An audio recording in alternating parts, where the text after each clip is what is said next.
believe conspiracy theories, while the philosophy deals primarily with what a conspiracy theory actually is. Second, historical research on the political, social, religious, and other developments that can create circumstances conducive to conspiratorial thinking. The history shifts the questions away from the individual to the level of society as a whole. And third, the actual writings of conspiracy theorists and their followers. These, although often disturbing, can provide visceral insight into both the thought processes of conspiracists and their perceived social circumstances. Taken together, these different approaches yield a new and, I believe, deeper analysis of conspiracism and the theories it generates than has been available before. Problems of definition.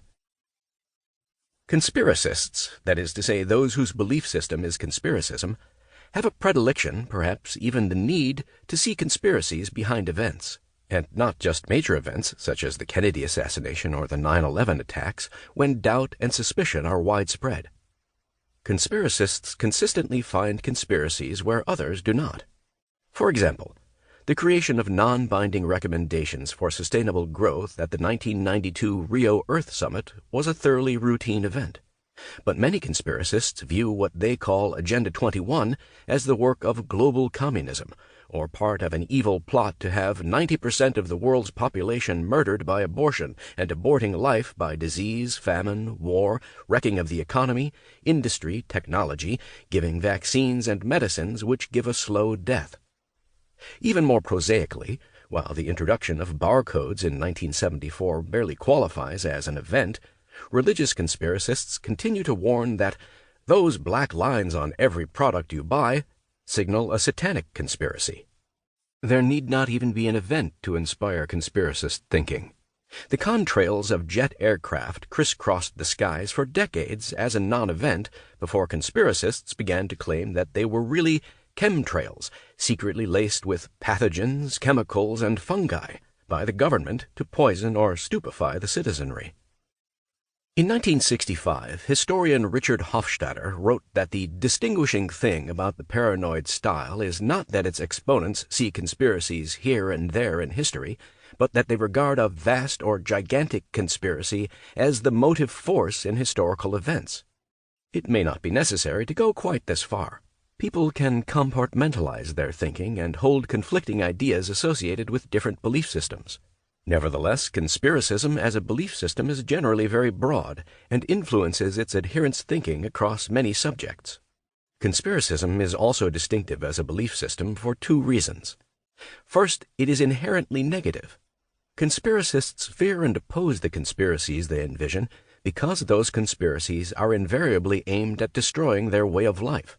Hence the struggle against the unending stream of Illuminati, Zionists, forces of Satan, or Lucifer, mind controllers, and the global elite ensconced in its many secret societies. Second, conspiracism as a belief system lends itself to obsessiveness. Conspiracists seem much more aware of their belief system than most people are, leading them to consciously apply it to events on a daily basis. The manifestation of conspiracism is, of course, the conspiracy theory. In principle, the idea of conspiracy theory seems straightforward, and most people think that they would recognize one without difficulty. But the term conspiracy theory has been so poorly defined and so loosely used as to become useless, if not actually misleading.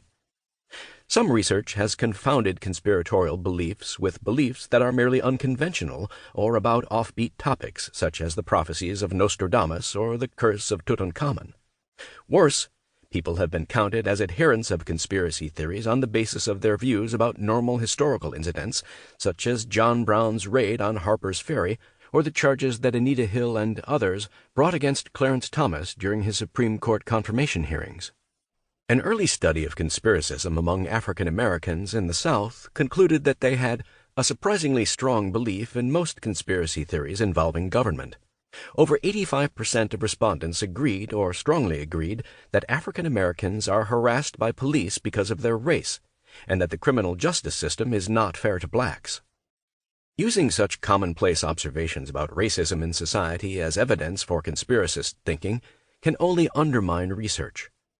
More recently, a much-noted 2013 survey conflated non-conspiratorial questions about politics with ones about space.